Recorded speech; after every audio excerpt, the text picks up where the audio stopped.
नियोजनबद्ध विकासाला प्राधान्य देण्यात राजकर्ते सपशेल अपयशी ठरले आहेत असं मनोगत वंचित बहुजन आघाडीचे उमेदवार ॲडव्होकेट प्रकाश आंबेडकर यांनी व्यक्त केलं आहे।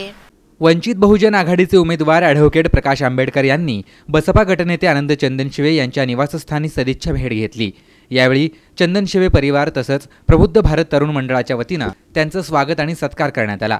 प्रसार माध्यमांशी बोलताना ॲडव्होकेट प्रकाश आंबेडकर यांनी सोलापूरचा विकास, उजनीच्या पाण्याचं नियोजन, रोजगाराच्या संधी आदी विविध विषयांवर प्रकाशझोत टाकला।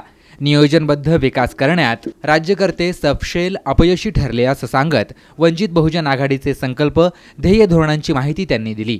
सेना बीजेपी वालेच म्हणायला लागले की आमची असणारी जी लढाई आहे इलेक्शनमध्ये आमचा प्रतिस्पर्धी कोणी असेल तर वंचित बहुजन आघाडीचा प्रतिस्पर्धी आहे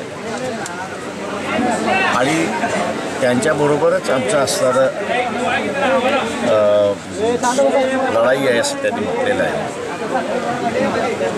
तेव्हा एकंदरीत वंचित बहुजन आघाडीने आघाडी घेतली असं त्या ठिकाणी म्हणतो आणि परिस्थिती चांगली असेल एवढी सुखी म्हणतो। यावेळी नगरसेवक आनंद चंदनशिवे परिवारातील सदस्य, नगरसेवक रवी गायकवाड, आरपीआय नेते अजित गायकवाड, जीएम सामाजिक संस्थेचे संस्थापक बाळासाहेब वाघमारे, डीके सामाजिक संस्थेचे संस्थापक दशरथ कसबे तसंच पप्पू गायकवाड, पिंटू ढावरे, अक्षय माने यांच्यासह पदाधिकारी, कार्यकर्ते, प्रबुद्ध भारत चौक परिसरातील रहिवासी उपस्थित होते।